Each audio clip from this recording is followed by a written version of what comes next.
PAST, donc c'est un statut de professionnel associé à mi-temps. Et puis aussi, elle intervient à Brest, Nice, Angers notamment. Donc toujours autour d'enseignements liés à la communication technique et à la rédaction structurée. C'est également la représentante en France auprès de TECOM. Et puis, elle a publié un certain nombre d'ouvrages ou d'articles en lien avec la rédaction structurée notamment, la rédaction technique plus largement, formation et insertion professionnelle. Elle, euh, Elle pratique une veille assez régulière justement sur la formation, notamment Adita et la formation à la rédaction structurée. Et donc, son objectif, excusez-moi, je vais récupérer juste. Son objectif ici dans cette initiative, c'est surtout de faire connaître les avantages d'un format standard ouvert dans l'industrie de la communication technique. Et puis aussi de faire connaître les métiers et les formations de rédaction technique. Bon. Et Nolwenn est une personne très active au sein de la communauté d'ITA en règle générale. Je crois que personne ne connaît son nom de famille, mais tout le monde connaît son prénom dans la communauté. Euh, donc, voilà, les objectifs que nous nous sommes donnés, ce sont de lancer une communauté d'utilisateurs francophones de Standard Dita pour promouvoir l'adoption de Dita dans nos pays, favoriser les carrières dans cette filière. Je crois que c'est un point important à la communauté, surtout par les temps qui courent. Être influent auprès de la communauté mondiale, donc ça c'est aussi le volant de l'autre côté, c'est nous pouvoir peser un petit peu auprès de cette communauté, et puis comme toute communauté, promouvoir des échanges et de la collaboration, donc autour de bonnes pratiques, solutions techniques, innovation, tout ce qui peut être échange, collaboration, si c'est des afterwork sur les goûts de whisky, des choses comme ça, tout est bon pour que la communauté fonctionne. Donc, on va parler un petit peu de cette communauté maintenant. À travers, donc, comme vous le savez, je vous ai, avec l'aide d'Amanda, bombardé de messages LinkedIn pour rejoindre un groupe LinkedIn, après pour participer à cet événement, répondre à une enquête. Donc, il y a eu beaucoup de communication autour de ça. Donc la communauté à ce jour, alors je suis un peu en retard parce qu'il me manque une dizaine de personnes. Donc ça c'est le groupe LinkedIn.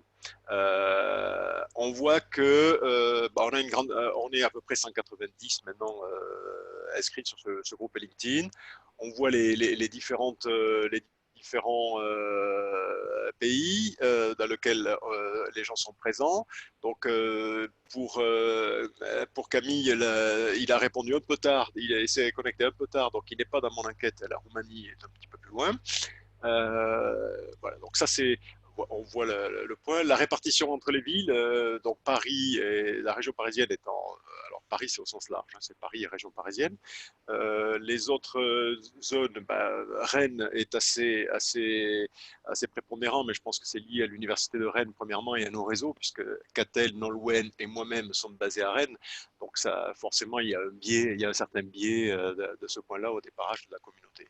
Je pense que des régions comme Lyon, et c'est tout sera tout l'objectif de Lionel, de développer la partie Lyon. On sait que Nice, et puis un des objectifs, ce sera aussi pour nous de nous assurer que ce n'est pas DITA en France, mais c'est DITA en français.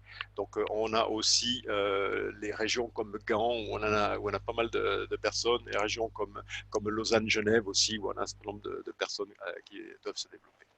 Donc là, je vous le rappelle, 190 personnes à peu près.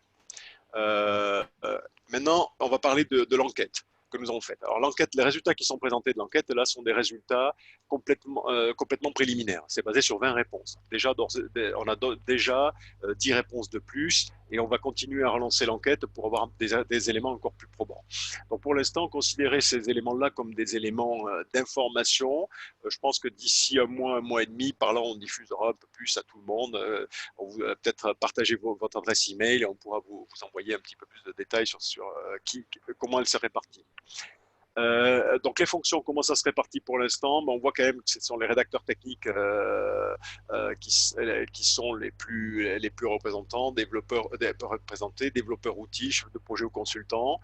Voilà, on va retrouver les fonctions. Finalement, ça représente, je pense, assez bien la typologie qu'on estimait avoir et de répartition dans ce métier-là, avec effectivement des traducteurs, traductrices qui qu'on retrouve pour être exact, c'est un peu spécifique à la France d'avoir la traduction assez près de la partie rédaction technique. Dans la majorité des communautés d'ITA, notamment dans la communauté d'ITA mondiale, les gens qui parlent de localisation ou de traduction dans les conférences sont en général limités à deux ou trois, dont je fais régulièrement partie. Donc c'est pas si fréquent que ça d'avoir cette photo-là. D'avoir des enseignants aussi, c'est aussi important, c'est aussi un peu particulier, mais c'est très bien d'avoir cet équilibre-là. Voilà. Après, on a demandé aux gens s'ils étaient en entreprise ou en société de service ou indépendant. On voit que quand même la majorité des gens sont en entreprise, donc c'est, je pense, aussi intéressant. Donc après, la deuxième question, c'était sur l'utilisation de DITA. Donc, parmi encore une fois, ces 20 personnes, les trois quarts l'utilisent quotidiennement, 15% à peu près occasionnellement et simplement 10% pas encore. Je pense que c'est notre communauté aussi qui touche forcément au départ tous ceux qui sont d'ITA. Je pense qu'il y en a beaucoup plus de gens qui sont potentiellement intéressés qui pourraient nous rejoindre de ce côté-là. Alors, quelle version de DITA comme on est, je dirais, peut-être d'État un peu plus récents en France, c'est pour ça qu'on va retrouver beaucoup de 1.2 et 1.3, donc, qui représentent plus des trois quarts de la population, ce qui n'est pas le cas chez DITA sur DITA en règle générale. Par contre, on n'a pas de 1.0, donc c'est déjà assez rassurant de ce côté-là. Voilà, donc la partition. Est-ce qu'il y a des spécialisations? Là aussi, je pense que il y a très peu de gens qui utilisent des spécialisations d'ITA avec des spécialisations. C'est souvent réservé à des grandes entreprises. Peut-être le profil des entreprises en France fait que on est moins sur des aspects spécialisés. Peut-être c'est aussi la jeunesse de d'ITA qui fait qu'il y a moins de spécialisation. Ça vient peut-être dans un deuxième temps. Voilà. Donc ça, c'est le point. Après, on a essayé d'en savoir un peu plus autour des outils. Mais encore une fois, les outils, là aussi, on est sur 20 réponses. Donc, il ne faut pas en déduire quoi que ce soit de façon significative. En rédaction, on peut voir que Oxygène est assez majoritaire. Et je crois que tout le monde en est conscient. Donc, je crois que c'est un bon outil, mais il y a d'autres outils sur le marché aussi. Mais voilà, on s'aperçoit que Oxygène, depuis quelques années, a pris le dessus. Je crois que c'est indéniable. Mais, pour ce qui est gestion de C'est contenu, un par très contre, bon là, outil, je dirais même. oui, oui, je te vois pas dans le truc, mais je pense que, donc juste pour signaler, Julien qui est dans notre communauté travaille pour Microsoft, donc développeur d'Oxygène. Côté gestion de D'ailleurs, contenu, bon bah, c'est moi qui fais les traductions aussi. D'ailleurs, je tenais à vous dire, si vous voyez des défauts de traduction, n'hésitez pas à les faire remonter au support parce que mon boulot de base n'est pas traducteur du tout. Mais j'ai essayé d'accord. de faire du mieux que je peux pour que vous ayez une application en français. Très bien. Donc, en gestion de contenu, là, on va retrouver un petit peu tout le monde. Et là, on est sur des 1, 2, donc c'est pas du tout significatif. Voilà. Quelque chose qui sont assez intéressants, c'est quand même, on a, sur ces réponses-là, on a à peu près, allez, 25% qui sont sans CMS. Ce qui, je pense, est euh, assez peu représentatif de la population dite mondiale. En général, beaucoup de gens dans le monde utilisent mettent en place des CMS systématiquement. Et puis après, l'utilisation de DITA-OT pour le public. Pardon, excusez-moi, vous voyez encore du français, de l'anglais, je suis désolé, ça m'arrive de laisser passer. Donc, qui utilise DITA-OT pour la publication, on est à 70% à peu près. Donc, je pense que là aussi, c'est assez. Ça va être très, très majoritaire. Donc, voilà pour les outils. Maintenant, on a. Oui, vas-y. J'ai juste une petite question sur ce qu'est le système. Je pense que c'est des gens qui utilisent un serveur partagé. Andy posait la question. Un serveur partagé pour stocker leurs fichiers.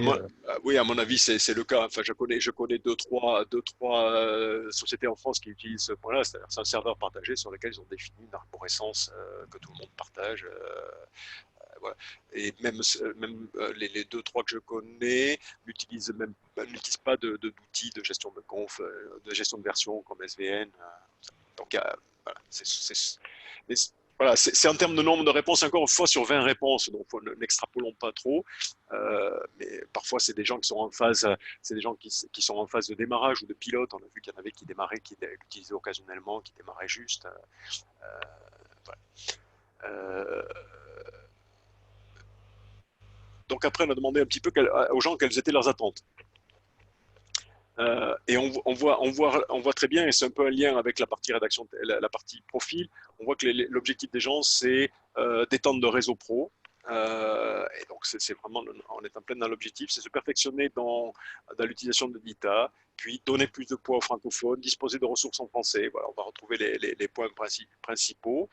Je pense que là, on est parfaitement en phase avec les objectifs de la communauté. Mais encore une fois, une communauté, c'est toujours pareil, je ne sais pas comment le dire en français, c'est give and take, c'est-à-dire qu'il faut, tout le monde doit contribuer, on n'est pas simplement consommateur de la communauté, tout le monde doit contribuer.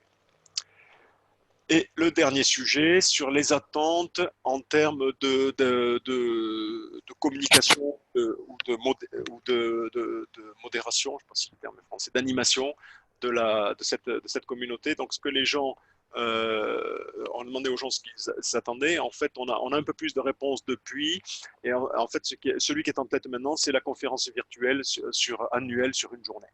C'est bien ça, Amanda? Je ne dis pas de bêtises. C'est celui-là qui est arrivé, qui est en tête maintenant. Oui, c'est celui-là. Voilà. Donc voilà les sujets qu'on envisage. C'est une conférence virtuelle. Alors ça rentre, c'est à l'ordre du jour maintenant, les virtuels sur une journée. Des webinaires de temps en temps pour partager un certain nombre de sujets, on va y revenir, voir des questions-réponses avec des tables rondes, des conférences avec des rencontres physiques. Je pense que peut-être qu'on aurait fait la même enquête il y a un an, peut-être que les réponses auraient été un peu plus en direction de présence physique. Mais voilà où on en est pour quand les conférences physiques reprendront, peut-être qu'on pourra organiser en marge, comme on le faisait un petit peu avant avec Marie-Louise, quand on avait en DITA Europe, on essayait de se faire un petit moment entre francophones pour faire une petite communauté. Très bien. Donc voilà la communauté où on est pour l'instant. Il y a plus de réponses, on en aura plus, on partagera à ce moment-là. Donc après, pour essayer de faire avancer cette communauté, bon, on a essayé, même si ça paraît un peu directif au sein d'une communauté, mais essayer de définir des chantiers. Entre nous, on a défini un certain nombre de chantiers en disant voilà vers où on pourrait aller, voilà ce qu'on pourrait faire, et on va essayer de fédérer la communauté autour de ces chantiers-là. Alors, à vous de nous dire si les chantiers si on a bien tout couvert, et ce qu'on aimerait, c'est que ces chantiers-là, des gens lèvent la main en disant moi je suis intéressé, je peux contribuer, je peux participer à ce chantier-là. Donc, on va passer dessus, sur les chantiers envisagés. Donc, le premier, Catel, peut-être, tu veux... Oui. Donc, premier chantier identifié, ce sont ces fameuses ressources en français. C'est intéressant d'avoir entendu, par exemple, Julien tout à l'heure qui disait qu'il mettait à disposition des ressources en français, mais qui n'était pas traducteur. Peut-être aussi qu'il aimerait utiliser son temps à d'autres activités. Donc, une telle communauté, je ne sais pas, hein, je pose la question, mais peut-être apporter aussi un soutien de ce côté-là, ou en termes, en tout cas, de validation d'une terminologie, d'harmonisation d'une terminologie. Ça, c'est un des points que j'ai indiqué donc, sur la diapo. Je pense que là, en tant qu'universitaire, en lien avec les professionnels, il y aurait moyen de faire quelque chose d'intéressant pour pas qu'il y ait, comme dans bien des domaines naissants où il n'y a pas une terminologie dans une certaine langue, des termes qui vont partir un petit peu dans tous les sens et un même concept en anglais traduit de 3 façons différentes. Donc ça, on aimerait l'éviter. Autre objectif, alors là c'est plus qu'un objectif, c'est une réalisation, c'est le guide de style DITA en fait de Tony Self, les bonnes pratiques pour les rédacteurs. Ce guide-là a déjà été traduit, donc avec le concours beaucoup de Nolwenn Guerrero et beaucoup des étudiants aussi du master donc, de Rennes 2. Donc celui-là, il va être disponible bientôt en ligne, ce guide de style en français. Quoi d'autre? Oui, en termes d'initiative aussi, learningdita.com est en train d'être traduit, si je ne m'abuse, hein, par une traductrice indépendante, Marine Martin. Je crois qu'elle est présente d'ailleurs. Elle est là. Voilà, le site existe, il s'appelle learningdita.fr. Il n'est pas joli. Et je suis constamment en train de supprimer, remettre les cours. Il y a les 4 premiers cours qui sont complètement traduits. et je suis en train de les remettre, d'essayer de faire en sorte qu'ils puissent être accessibles et qu'on puisse les suivre. Alors, tout n'est pas encore parfaitement traduit puisqu'il y a aussi les traductions du LMS que j'utilise qui ne sont pas super. En tout cas, c'est très intéressant. Ça donne encore une base supplémentaire en français et je pense qu'il y a des rapprochements intéressants qui pourraient être faits avec le C'est style quel du LMS, Marine, que tu utilises? Lambda LMS, c'est le LMS que Scriptorium m'a préconisé. J'aurais à discuter dessus parce que avant d'aller sur ce LMS, j'en ai essayé d'autres et je me suis finalement rabattue sur le même que eux.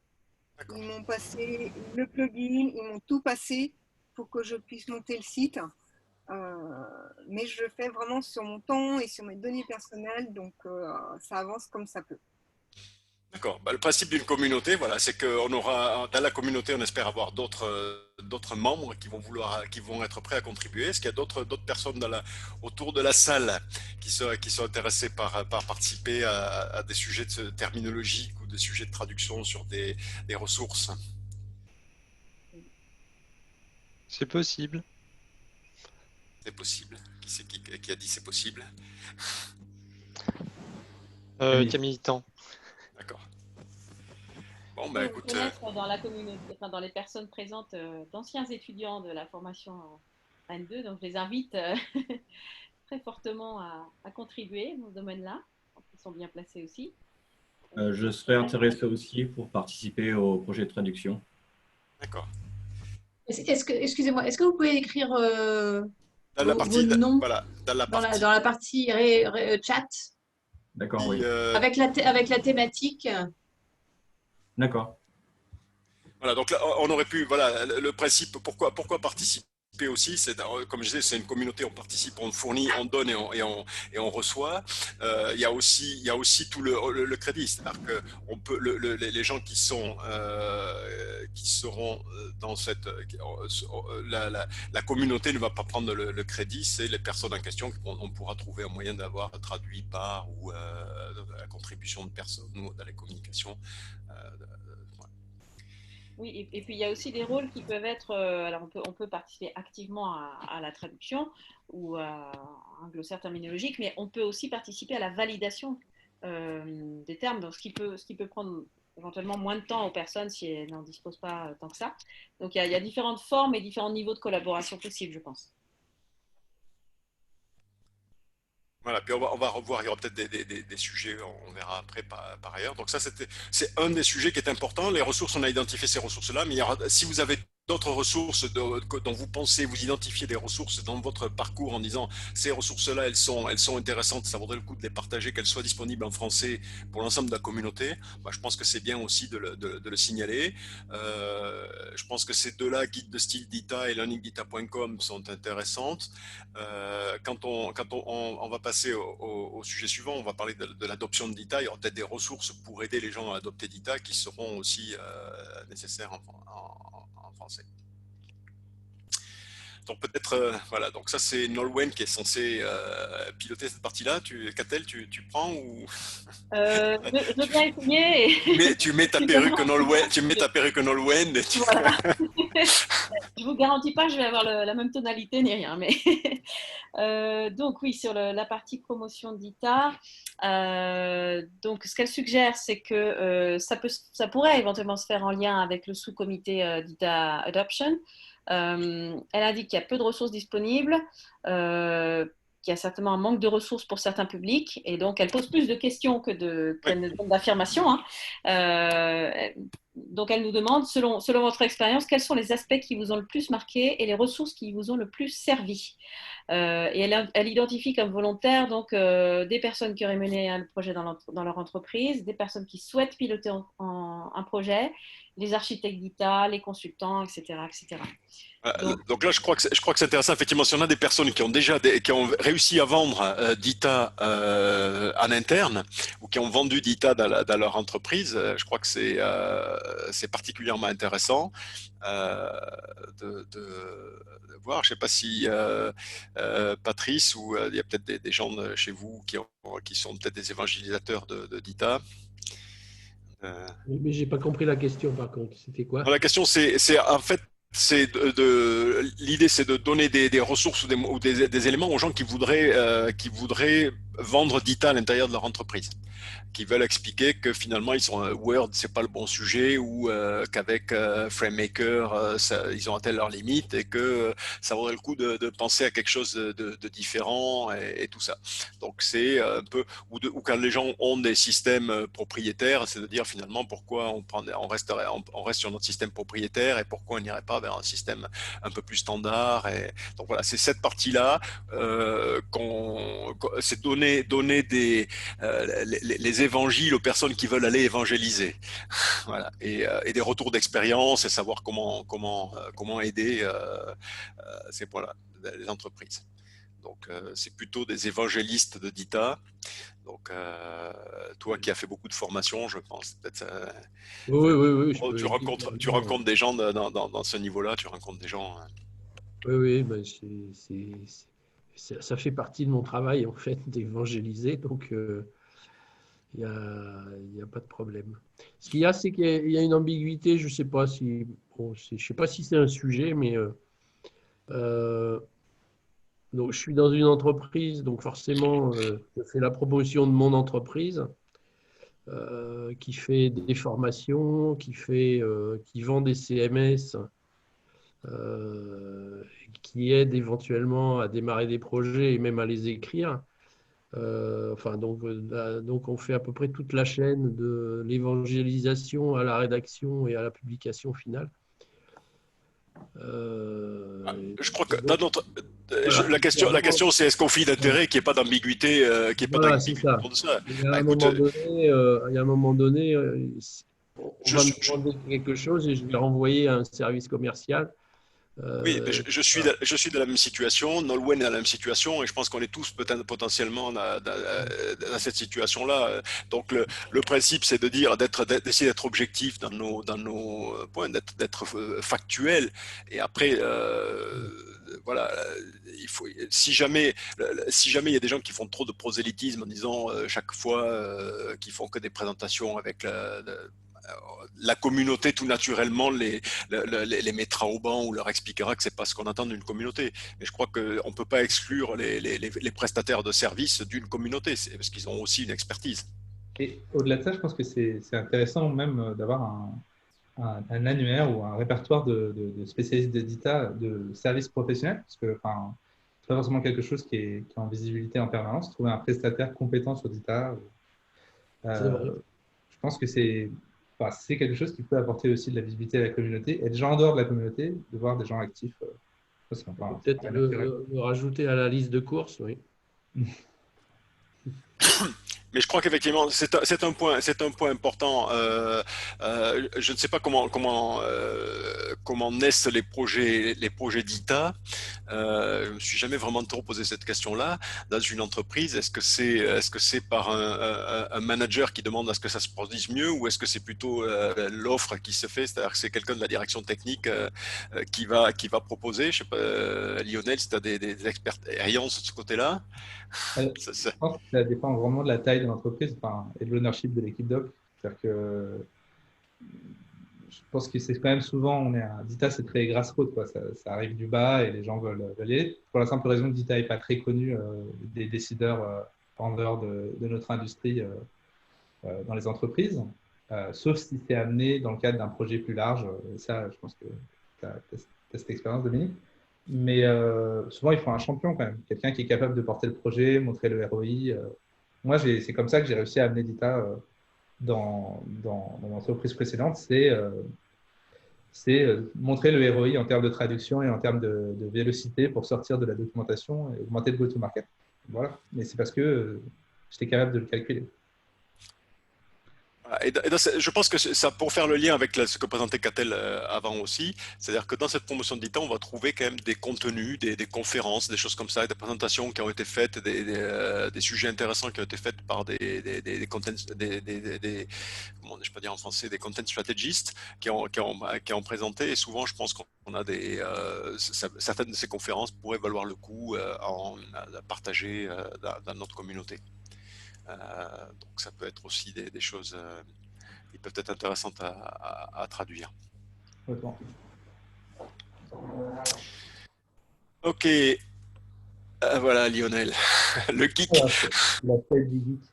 Ouais, donc moi, ce que j'entends jusqu'à présent, c'est qu'en effet, c'est important d'avoir des retours sur l'aventure d'ITA.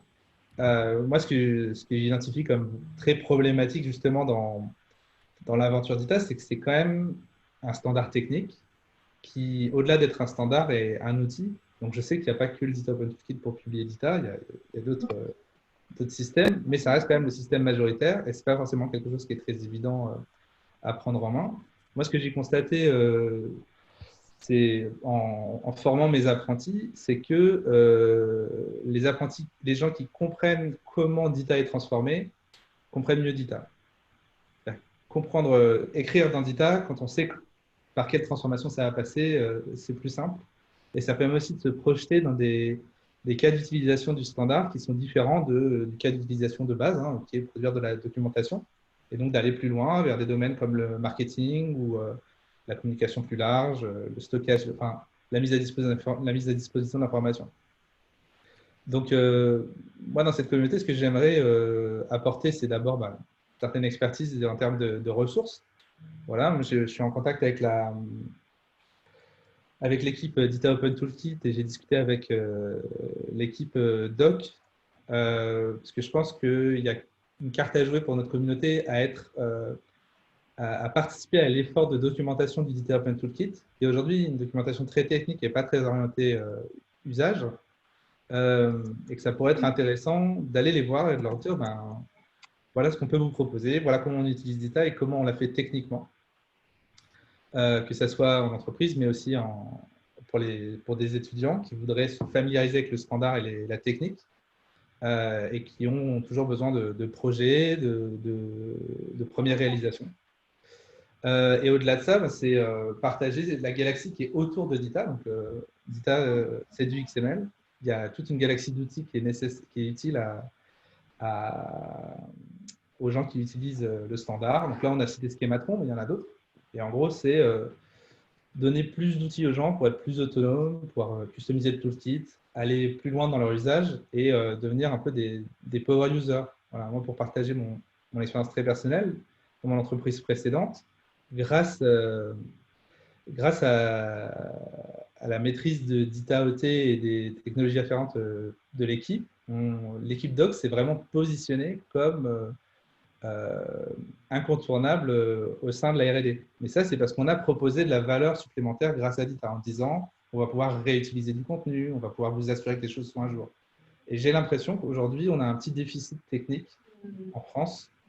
Et je pense que cette communauté, c'est une bonne occasion pour le combler, parce qu'on ne peut pas demander à l'université, par exemple, de combler entièrement ce problème. On a besoin de partager en tant que professionnel nos pratiques dans notre quotidien de rédacteur, spécialiste outil. Dominique, je ne t'entends pas. Je pense aussi qu'à l'intérêt d'une communauté, c'est que les gens aient moins peur de se lancer dans des choses en se disant que si jamais je tombe sur un écueil, je ne serai pas livré à moi-même, je pourrais éventuellement m'appuyer sur d'autres membres de la communauté pour m'assister si jamais je coince. Donc avoir un peu moins peur et enrichir la communauté à son tour. Complètement, parce que il y a des ressources, hein. Il y a la liste d'ITA, il y a le Slack de DITA Open Toolkit où il y a quand même des réponses. Il y a les issues d'ITA Open Toolkit sur GitHub qui sont une source d'information une fois qu'on réussit à un peu décoder les choses. Mais il faut un kit de démarrage, quoi. Et il faut aussi réussir à estimer le niveau d'information nécessaire pour mettre le pied à l'étrier de tout le monde et commencer. Et je pense que c'est, dans un premier temps, ce qu'on va devoir essayer de faire dans ces communautés, c'est comprendre ce qu'on ne comprend pas de DITA et ensuite pouvoir commencer à travailler sur des axes d'amélioration pour les gens que ça intéresse. C'est peut-être d'ailleurs un des principaux freins au démarrage dans beaucoup de communautés. C'est ce qui fait la force d'outils concurrents. Quand on parle de Madcap Flare, RoboHelp ou Alpha, c'est que ça arrive tout packagé avec support, alors que des solutions comme Adita n'ont pas cet avantage-là. Ils sont beaucoup plus puissants. Donc, effectivement, avoir un kit de démarrage rapide, avoir une solution de savoir ça quand on peut avoir des supports. Et puis après, aller plus loin. C'est-à-dire qu'il y a une foultitude de plugins, il y a une foultitude de solutions qui ont été développées. C'est une mine énorme. Mais voilà, savoir s'en servir de tout ça, je crois que c'est très important.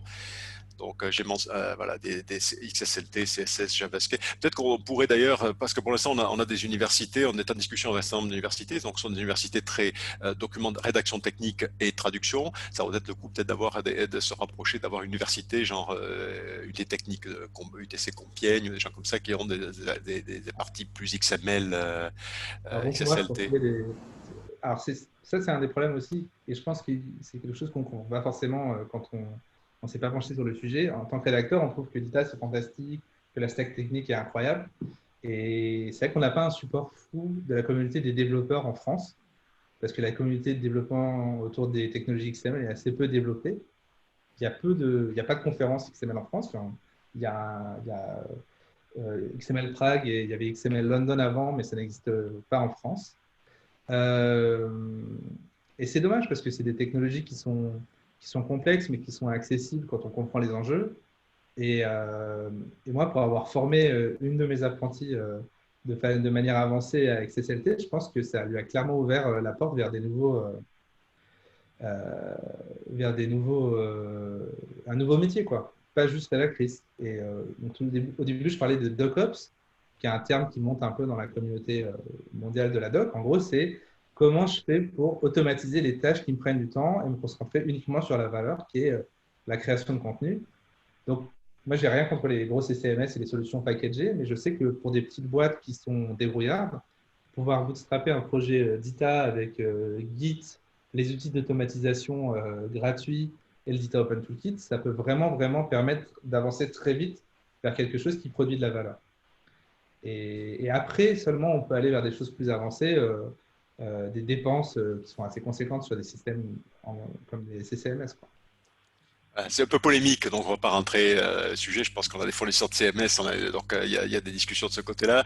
Est-ce qu'il y a des candidats? Julien, peut-être, je te vois pas dans mon panel, mais je pense que si tu es toujours là. Oui, justement, mais c'était surtout sur... Oui, je suis là. Je coupe mon micro juste pour pas trop faire de bruit pendant que je parle pas. C'était surtout sur ce point-là, en fait, qu'on était intéressés, nous, et c'est pour ça que je m'étais inscrit surtout sur ce point-là, parce que c'était pour peut-être essayer de fournir notre comment ça s'appelle, notre savoir-faire, en fait, sur tout ce qui est, justement, puisque nous, on utilise XSLT, CSS, forcément, c'est pas que c'est des trucs qui me parlent, c'est juste ce que j'utilise tous les jours, c'est la base de mon travail. Donc, oui, effectivement, fournir peut-être des points de départ ou avoir un retour des gens qui expliquent peut-être ce qui leur manquerait pour avoir cette espèce de pied à l'étrier qui leur dirait ah, mais en fait, je peux pas passer à Dita parce que j'ai encore c'est un petit blocage, j'ai peur de m'engager sur ça, c'est peut-être trop technique, ou enfin voilà, et c'est peut-être d'essayer d'éclairer ça, comme l'a dit Lionel, de donner un petit point en disant mais non, en fait, c'est pas si obscur que ça, on n'est pas. On est du côté obscur de la force, en fait, on essaye de rendre ça visible à tout le monde et de le rendre le plus facile à utiliser possible. Ouais. Et puis clairement, s'il y a des gens qui savent le faire, c'est Microsoft, hein, sans vouloir faire mon fanboy. Oui, mais encore une fois, il faut que ça soit au service de la communauté, pas au service d'un fournisseur. Donc on est toujours dans Bien sûr que l'idée, de toute façon, c'est pas, on n'est pas venu là pour faire un petit peu de pub, on en fait indirectement, parce que j'ai même vu le résultat des. C'est pas moi qui ai voté 20 fois en disant qu'on utilisait Oxygen. Je vois juste en même temps que vous les résultats, mais je me dis que non, l'idée, c'est aussi de voir ce que les gens, la nécessité, les besoins de chacun, et peut-être d'essayer de faire en sorte qu'on fournisse un maximum d'outils qui permettent en fait de faciliter l'approche de ces technologies-là qui sont peut-être un peu obscures. Ok, voilà, donc ça c'est le groupe 3. Après ces chantiers-là, on va revenir, on va essayer de définir un petit peu comment on avance, mais on voulait les partager, avoir déjà un certain nombre de volontaires pour structurer ces points-là. Le quatrième sujet est un peu plus comment dire, et beaucoup moins d'ITA, mais effectivement, on envisage donc de travailler, d'arriver à faire fonctionner notre activité et avec les universités. Donc, ça nous imposera à un certain moment une structure juridique qui sera certainement un statut de type associatif pour pouvoir travailler avec les universités. Catel, tu peux peut-être en dire un mot, mais je pense que tout le monde comprend bien qu'il y a une certaine partie administrative. Oui, notamment, enfin, le classique, c'est l'établissement de conventions de partenariat. Ça se fait bien en général, ça s'est déjà fait chez nous, ça peut se faire dans d'autres universités, je pense, sans trop de soucis, mais ouais, je pense que le statut associatif peut ouvrir plusieurs portes parce que, notamment si on parle de stage d'apprentissage, le statut d'association peut permettre d'accueillir des étudiants en stage ou en tant qu'apprenti aussi, c'est pas inintéressant. Pour justement les former, vous parliez d'aspects de la technologie qui sont plus difficiles à maîtriser, ça peut peut-être être l'occasion de poursuivre un peu plus loin la formation des étudiants, pourquoi pas? Voilà, et donc on a aussi, on va certainement parler d'outils, de mettre en place peut-être un web, un forum. On parlait de partager, d'avoir un peu de support technique, avoir une base de services, de fournisseurs de services, une base, tout ça. Donc ça nécessitera d'avoir peut-être un hébergement. Donc ça aura un certain coût. Donc on réfléchira, on discutera aussi dans cette partie juridique et financement comment ça peut fonctionner. On va discuter aussi de la relation industrie-université. Je crois que c'est un point clé dans notre point et pas que avec l'université Rennes 2. Donc on va essayer d'aller convaincre les autres universités. Donc je disais, on est en discussion avec Paris Diderot. On est en discussion avec d'autres universités. On aimerait bien avoir des universités de Belgique et de Suisse aussi pour ne pas nous retrouver français francophones. Et après, on va discuter d'un certain nombre de choses. Je pense qu'il y a des choses qui n'ont pas besoin de structuration, c'est des interventions dans les universités. Si les universités sont intéressées à avoir des professionnels qui viennent expliquer, la communauté pourra leur fournir ces professionnels si elle le souhaite de ce côté-là. On va pouvoir discuter de stages et apprentissages, donc des stages peut-être avec l'association, mais des stages aussi entre les entreprises que les entreprises dans lesquelles nous faisons partie puissent proposer des stages et accueillir des stagiaires. Je pense que c'est un sujet particulièrement cette année ou ces années-ci qui sont un peu assez critiques. L'apprentissage, c'est un sujet, donc Lionel parlait d'apprentissage, il y a certaines universités qui le font, d'autres moins.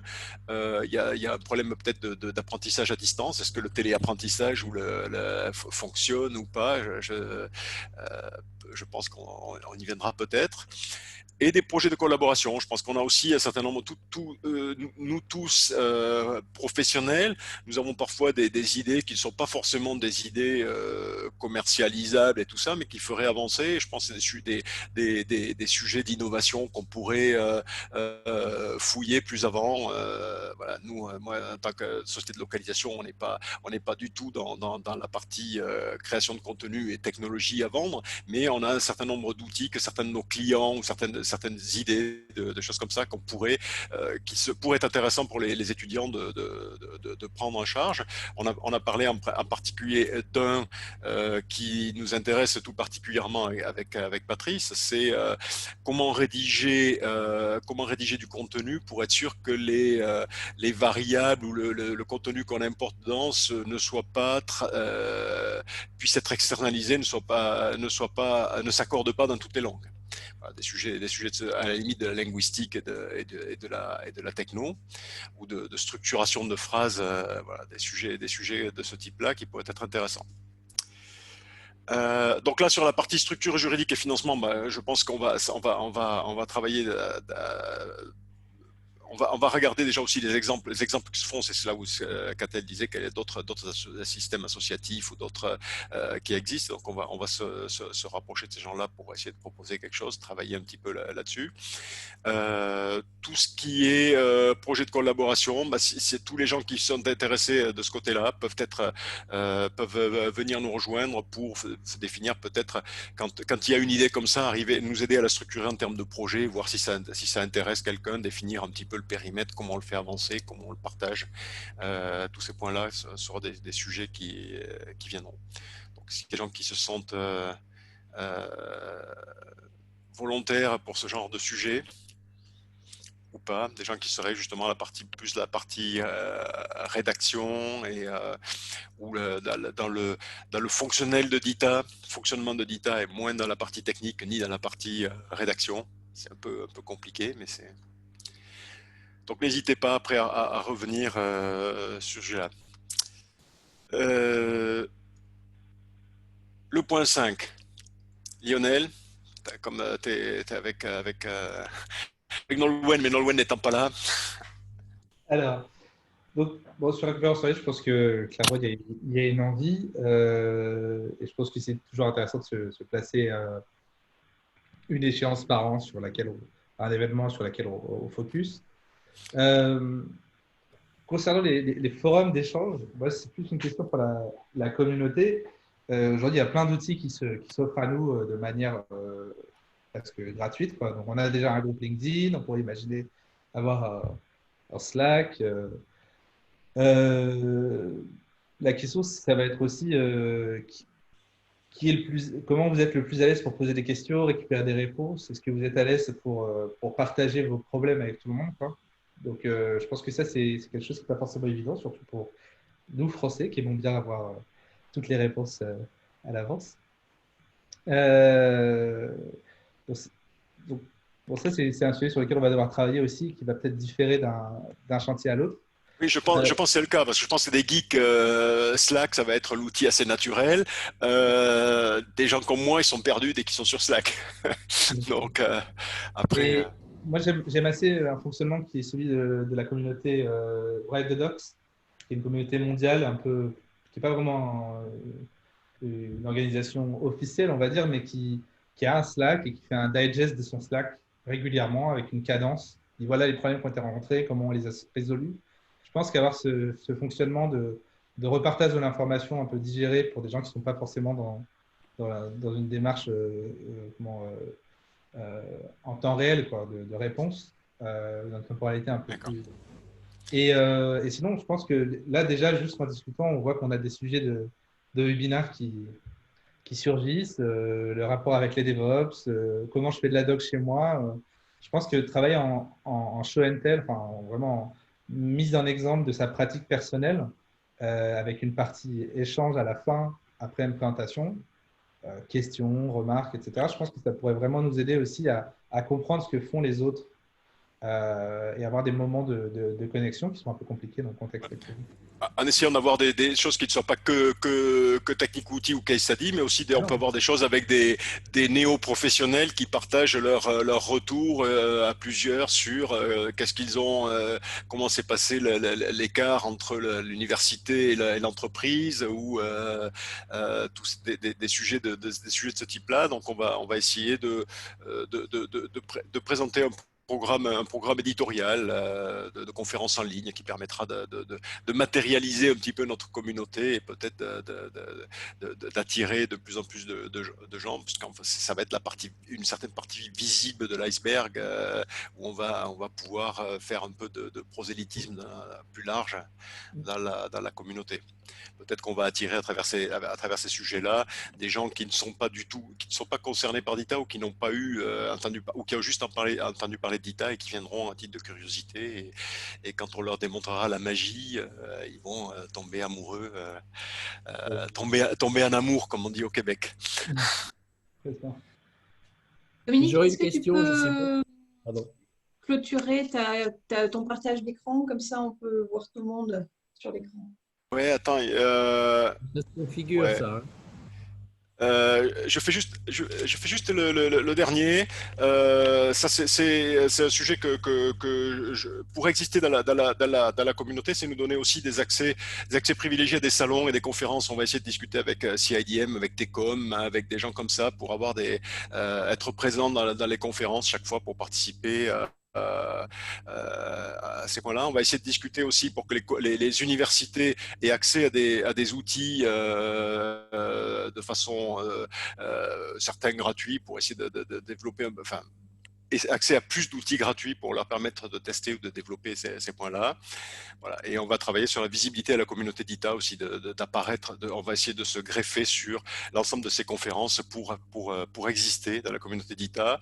Et aussi, on en parlait avec Lionel aussi, c'est quelque chose qu'on n'a pas mentionné, peut-être au titre de notre association, devenir membre de Oasis pour être, en tant que membre d'Oasis, être dans le Technical Committee d'ITA. Donc notre association en tant que telle, plutôt que d'avoir 3 entreprises françaises parce que ça peut être relativement cher, en tant qu'association, je pense qu'on doit pouvoir relayer et être présents tous ensemble auprès du comité. Voilà, et là-dessus, j'arrête de partager mon écran. Voilà, comme ça, on verra tout le monde. Nous sommes 32, je crois qu'on en a perdu un, on était 33 il y a quelques minutes. Donc, c'est déjà un premier succès. Donc, est-ce qu'il y a des... Voilà, on ouvre les micros, là, maintenant. Est-ce que... Voilà, ceux qui n'ont pas parlé, est-ce qu'ils peuvent partager? Est-ce qu'il y a des sujets qui les intéressent plus particulièrement, dans lesquels ils sont prêts à s'impliquer?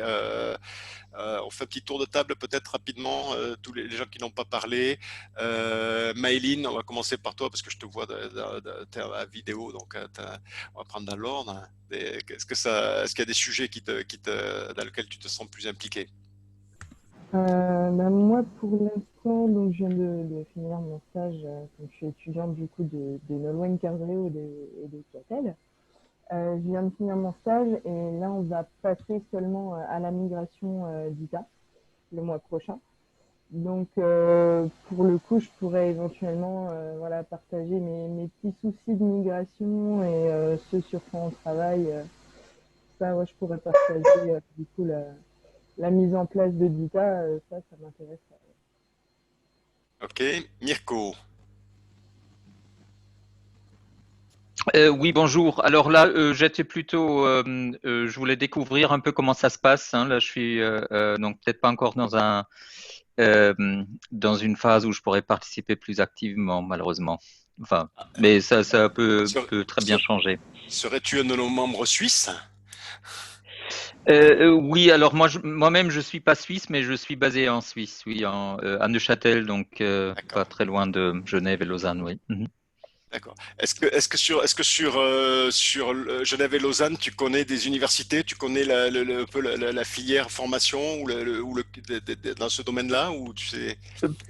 Plutôt dans le domaine traduction, parce que moi, mon profil, c'est plutôt localisation, traduction. J'ai en fait introduit aussi un CCMS dans une grosse boîte informatique il y a une dizaine d'années avec DITA à l'époque. Donc, j'ai un peu cette expérience, même s'il n'est pas tout à fait récente.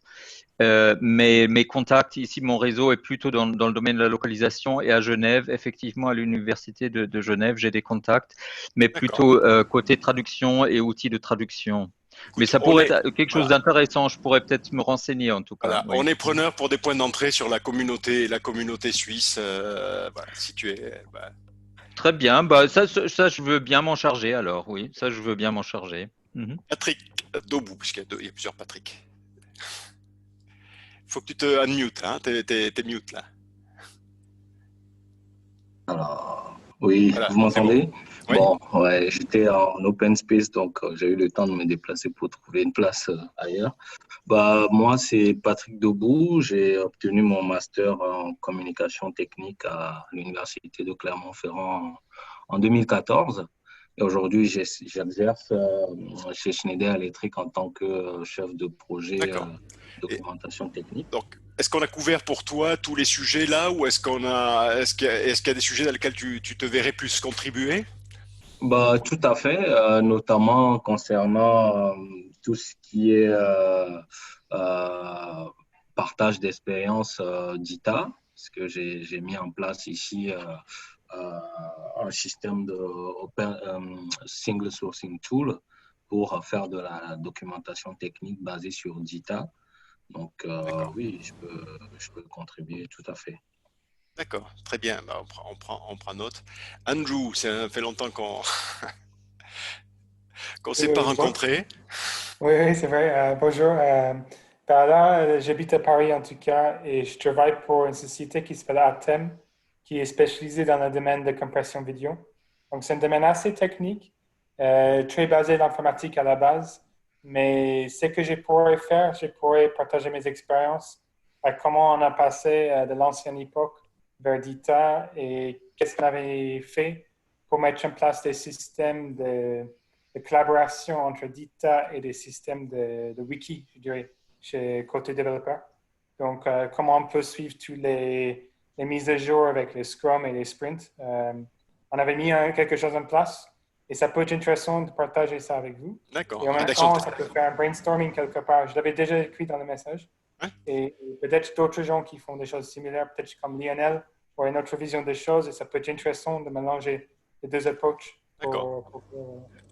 Il y a peut-être un sujet techno aussi sur la partie le vidéo dans Dita. Je crois que c'est un sujet qu'on commence à voir apparaître dans l'utilisation de la vidéo dans la partie TechCom. Comment ça s'intègre. Je pense ce que Patrice ou Lionel, ce que vous en pensez, mais je pense que c'est des sujets qu'on voit de plus en plus, ou des sujets de questions qu'on voit de plus en plus. Ok, donc après on a SCM. Je ne sais pas ce qui est SCM, si ça sent. Oui. Non, c'est Stéphane. D'accord. Bonjour. Justement, vous parliez de vidéo. C'est vrai que j'étais pour commencer, j'ai fait une formation en partenariat avec l'Université de Rennes, avec Nolwenn. Et puis avec France Baril, donc, qui est québécoise, il me semble que vous la connaissez. Bien connue. Et du coup, vous parliez de vidéo, et c'est vrai que j'étais en lien avec une société qui proposait une solution d'e-learning vidéo, des instructions vidéo, qui s'appelle manuel.to, et ils ne connaissaient pas Dita. Et j'ai invité à se rapprocher de professionnels qui connaissent vraiment bien Dita pour développer le sujet. C'est une entreprise qui est assez récente, et je pense qu'ils pourraient être intéressés à rejoindre la communauté. C'est un sujet qu'on n'a pas abordé là-dedans, c'est la partie learning and training, parce qu'on parle beaucoup de documentation technique. Et learning and training, c'est quand même des choses qu'on voit de plus en plus apparaître, et ça fait quelques années qu'on pousse ça. La version 1.3 inclut la spécialisation learning and training. C'est pas sûr que la 2.0 la conserve d'ailleurs, mais elle va rester quand même existante à côté. Et c'est un sujet, voilà, vidéo, learning and training, les plugins SCORM, c'est des choses qui sont un petit peu dans des sujets qui pourraient intéresser notre partie un peu techno, le groupe techno. Je ne sais pas ce que tu en penses, Lionel, mais ça peut être un des sujets. Ah bah, si on réussit à craquer ce sujet, on est les rois du monde. Celui qui résoudra le problème, effectivement. Ouais. Ok, allez, on passe à Bénédicte. C'est bon, vous m'entendez? Ouais, ouais. Super. Du coup, moi, je suis étudiante là en Master 2 à Rennes. Du coup, je suis l'étudiante de Catel et de Nolwenn. Donc, oui, moi, je peux complètement prendre part au projet, mais c'est vrai qu'après, en tant qu'étudiante, je ne vois pas avoir des responsabilités non plus, on va dire, un petit peu trop conséquentes, où il faudrait au moins que je sois en collaboration avec Catel ou avec Madame Carzreo. Oui, Nolwenn, hein, parce que Madame Carzreo, personne ne sait. Donc, non, mais effectivement, je pense qu'on a, de toute façon, on a besoin, on va mettre en place des outils, on va mettre en place des solutions. On aura besoin de gens pour participer à ce groupe-là. Si on s'appuie sur la disponibilité des professionnels, on manquera peut-être parfois de disponibilité. Peut-être que les étudiants peuvent nous aider à faire dans ces groupes-là, apporter un petit peu de logistique ou de disponibilité ou d'avancée. Je pense que ce sera assez formateur aussi pour eux. Ouais, d'accord.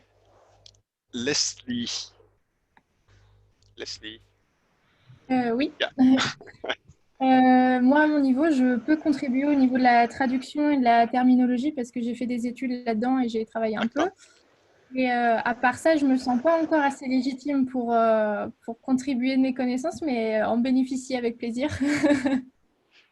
C'est le principe d'une communauté, c'est-à-dire qu'on prend, on donne, on apporte à des moments. L'essentiel, c'est d'être volontaire pour participer. Donc, Tracy, je ne sais pas comment. Oui, alors moi, je suis un peu d'accord avec ce qui a été dit là précédemment, parce que du coup, ce qui est assez compliqué pour moi, c'est de pouvoir apporter quoi que ce soit du fait du peu d'expérience que je peux avoir et du peu de connaissances. En tout cas par rapport aux connaissances que vous avez et qui sont assez poussées.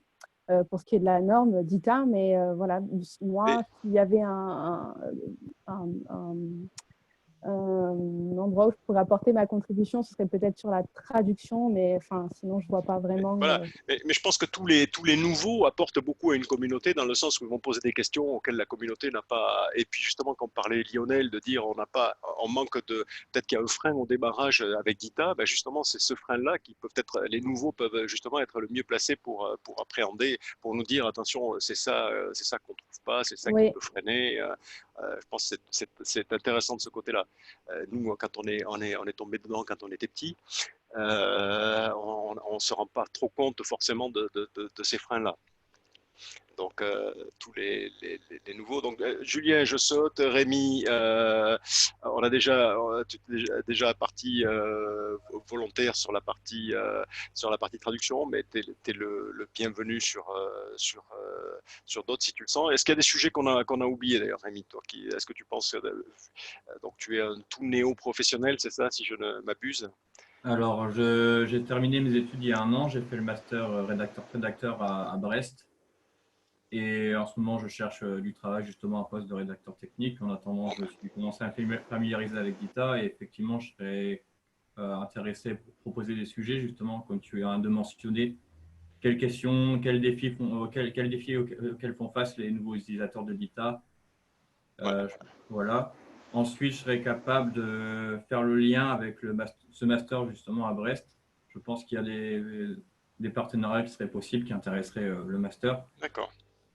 Et autrement, je pense que les sujets qui ont été évoqués me semblent complets. D'accord. Donc Marine, tu es déjà plus qu'active dans la communauté, puisque tu as déjà participé à la création de Learning Dita, comme tu disais. Donc je pense que tu as reçu du renfort, tu as beaucoup de renforts qui viennent d'arriver là. Oui. Je veux aussi avoir besoin de renforts financiers s'il y a des personnes, je sais qu'il y a des personnes d'Ipsiasoft ou encore d'autres qui veulent sponsoriser, aider à financer tout ce qui est structure, puisque il faut acheter des licences pour le LMS, il faut acheter l'hébergeur et tout ça. Voilà, tout ça c'est le genre de choses qu'on va traiter. Des LMS, il y en a des gratuits. Hein. Nous, on utilise un LMS, open source. Ouais, mais je suis partie sur un LMS gratuit et je me suis confrontée à des problèmes qui étaient. Ok, on discutera de ce sujet-là. Mais effectivement, c'est le but de l'organisation, de créer une association et de mettre en place des choses pour pouvoir justement structurer un petit peu, pouvoir apporter un peu de, même si je pense que notre objectif va pas être de lever des millions d'euros en mettant des memberships à 1000 euros comme Oasis, mais on va essayer de mettre en place ce qu'il faut pour avoir des structures communes et pouvoir partager. Mais déjà, on a déjà des volontaires pour participer, pour donner un push sur la traduction, donc je pense que c'est bénéfique. Et après, je peux aussi essayer de motiver mon collègue avec qui je travaille vraiment sur de la rédaction technique à participer. Donc j'ai vu que c'était enregistré, je vais lui transmettre le lien. Voilà. Nous, on pourrait surtout partager notre expérience sur comment on a mis en place Dita chez nous pour pouvoir faire du multicouche, c'est-à-dire qu'on a un premier produit qui est dont la documentation est entièrement décrite en Dita, et ensuite pour les produits qui viennent se baser sur ce produit, on fait de la customisation et beaucoup de réutilisation, donc je pense que ça peut être aussi un sujet qui peut intéresser la communauté. D'accord.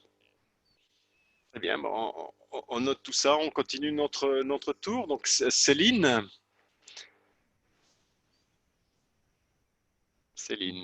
Yeah. Ouais.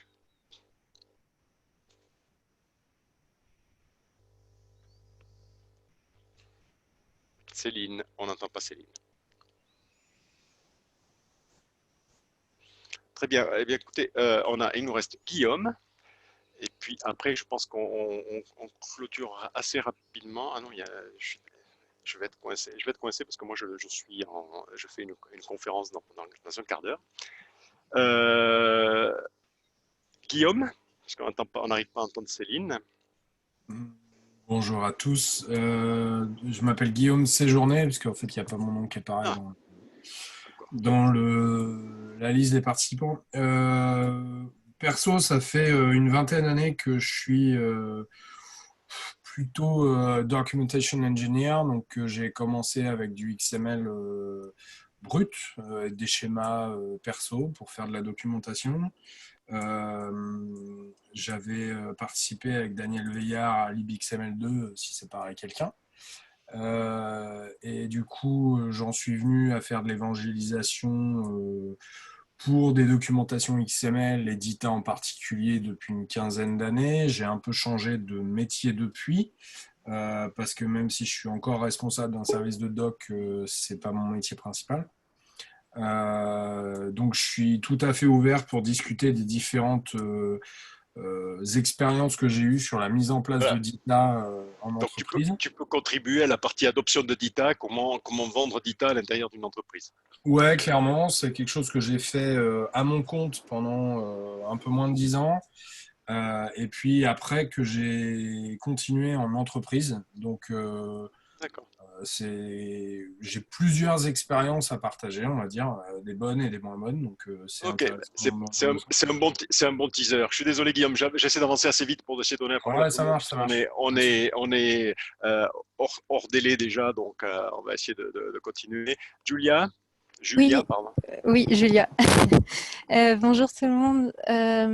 Du coup, moi aussi, je suis assez nouvelle en fait dans mon métier de rédactrice technique. J'ai eu mon master tout juste l'année dernière et puis là, ça va faire presque un an que je travaille vraiment en tant que rédactrice. Donc, je pourrais plus participer au niveau de la partie traduction parce que du coup, j'ai fait une formation, j'ai fait la formation dirigée par Catel. Donc à ce niveau-là, je pourrais contribuer. Après, au niveau de la rédaction, je pourrais partager mes expériences que j'ai pu avoir au niveau de mon stage de deuxième année de master, par exemple, que j'ai fait avec Géraldine, à qui je fais un petit coucou d'ailleurs. Oui, elle est passée devant, Géraldine, elle a changé de... Et puis oui, là en ce moment, je suis plus sur une problématique avec ma collègue on essaye de convaincre en fait plus la partie développeur et puis la personne qui est responsable du training de passer du Word à Dita et c'est un peu compliqué. Donc, Et voilà, donc il y a notre équipe de Dita Adoption va te donner un gros coup de main. Voilà, donc moi j'aimerais plus bénéficier en fait de l'expérience d'expert entre guillemets. Ok, très bien. On essaie d'avancer rapidement. Géraldine, tu as changé, t'es montée, je sais pas pourquoi. Donc dans mon écran, j'ai failli t'oublier. Géraldine? Ok, on n'entend pas Géraldine, donc tant pis, elle a perdu son tour. Jérôme, on essaie rapidement parce qu'il nous reste encore 4 personnes. Oui, bonjour. Je ne sais pas si ma caméra fonctionne, non, ça n'a pas l'air. A priori, non. Oui, bonjour, Jérôme Lachaze. Écoutez, comme plusieurs parmi nous, je suis assez novice dans Dita, malgré une expérience de 15 ans dans la rédaction technique, plus côté ATA. Mais je reste quand même très volontaire pour aider tout ce qui peut faire avancer la communauté et par là même apprendre sur Dita. Parce que c'est un standard dont j'ai beaucoup entendu parler, mais malheureusement, je ne connais pas assez. D'accord, écoute, tu feras acte de candidature au groupe qui te plaise le plus, et puis on verra en fonction de disponibilité, on verra avancer. Philippe. Avec plaisir. Oui, bonjour, moi je suis de Lausanne, donc en Suisse, je vais essayer de parler vite. C'est pas parce que tu es suisse que tu dis ça, c'est parce que... Oui, c'est pas un stéréotype. Donc en l'occurrence, j'ai beaucoup d'expérience avec d'autres outils. Pour Dita, c'est relativement récent, moins d'une année. Donc je suis très intéressé de savoir un peu mieux comment sont emboîtés tous les engrenages qui sont dans ces systèmes. Moi, potentiellement, ce que je peux proposer, c'est de valider un peu, donc une fois que des livrables sont créés, pouvoir passer à travers pour valider, parce que je n'ai pas suffisamment de compétences en amont. Mais être critique par rapport aux résultats fournis. D'accord, mais en tant que nouvel arrivant, encore une fois, hein, on est très preneur d'informations de nouveaux arrivants à ce standard-là pour savoir quels sont les freins. Marc?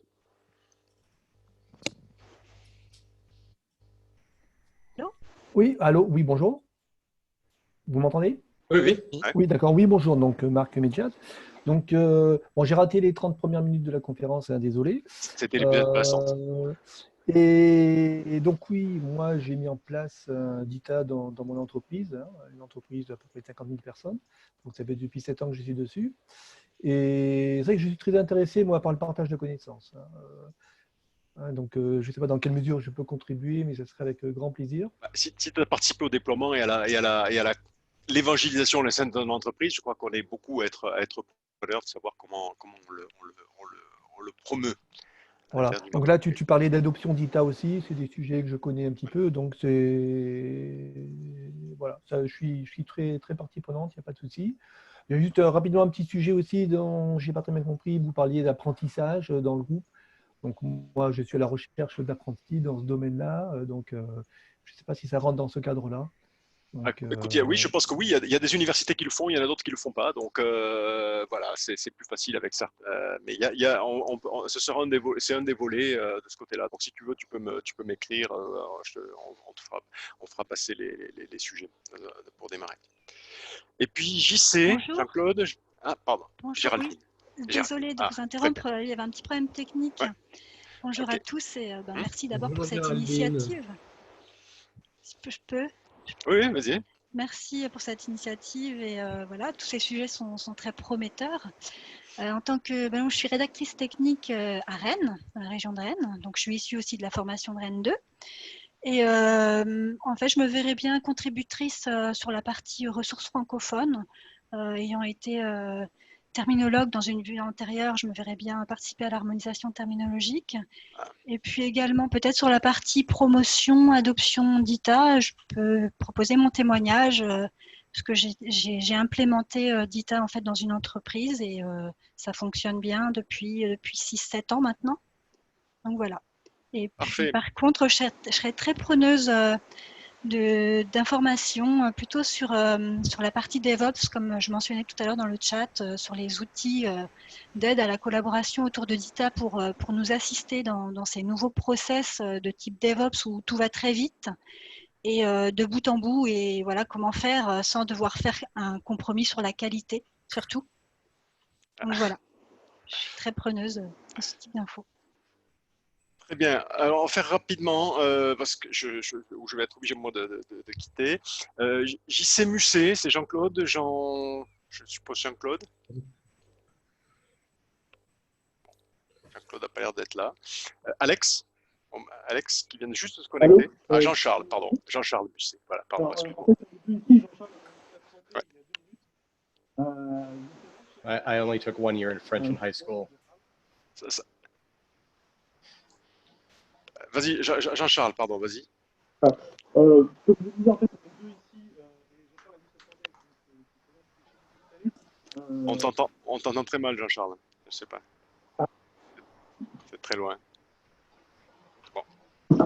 Et je suis désolé. On va avancer parce que Alex, you speak English?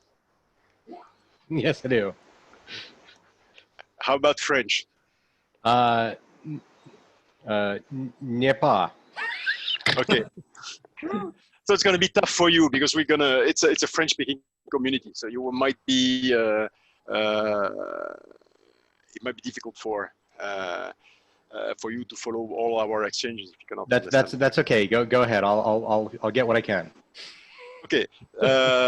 Donc je vous propose qu'on en reste là. Je suis désolé de finir un petit peu rapidement comme ça, mais j'ai une conf dans 10 minutes, un panel sur la localisation de DITA, malheureusement en anglais. Donc les étapes suivantes, donc nous on vous remercie tous d'avoir participé, on vous remercie tous de l'élan de volontariat que nous avons noté. On va revoir un petit peu tout ça avec les 4 qui avons initié. On veut pas garder le pilotage du projet, mais on va voir comment maintenant on met l'étape suivante en route. On a l'enquête qui est en cours. On va participer sur les résultats de l'enquête un petit peu, un peu plus sur la communauté. Donc, si vous n'avez pas répondu à l'enquête, vous retrouvez dans vos liens LinkedIn, ça, des choses, vous pouvez aller rentrer sur l'enquête pour qu'on ait une visibilité un peu plus intéressante sur notre communauté. Et puis, on va démarrer ces sujets-là. On va voir comment on s'y prend. Voilà. En théorie, notre réunion a été enregistrée. Maintenant, on va voir comment je récupère l'enregistrement, comment on peut le partager aussi si ça vous intéresse. C'est un des sujets qu'on va voir. Voilà. Est-ce qu'il y a un dernier remords avant que je close la réunion, des choses qu'on n'a pas abordées ou des... J'ai juste lancé un sujet par écrit, mais je n'ai pas eu trop de réponses. Mais je demandais, parce que souvent, enfin, nous, on vend des CMS, donc... et on nous demande souvent comment on écrit en DITA. Et j'aimerais bien avoir l'adresse d'une bonne doc écrite en français et en DITA. Alors, quand je dis bonne, c'est un espèce de consensus peut-être qui est utilisé dans les universités, ou je ne sais pas. Enfin, donc, un exemple qu'on peut trouver en ligne, mais de bonne doc DITA, ça me dirait bien. Voilà. Je pense qu'on a en cours le guide de style DITA qui a été traduit en français. Donc, je suppose que le guide de style DITA est en bon DITA et en bon français. Donc, on va voir si on a accès aux sources, si on a les droits sur les sources. Ça, c'est Syncrosoft, hein, c'est ça? Non, c'est Scriptorium. C'est quelqu'un de chez Scriptorium. D'accord. Voilà. Très bien, mais écoutez, j'ai noté Patrice, on va reprendre tout ça et on verra. Je vais voir si on a les droits d'accès si on a les droits sur le source du guide de style en français. Ok. Voilà.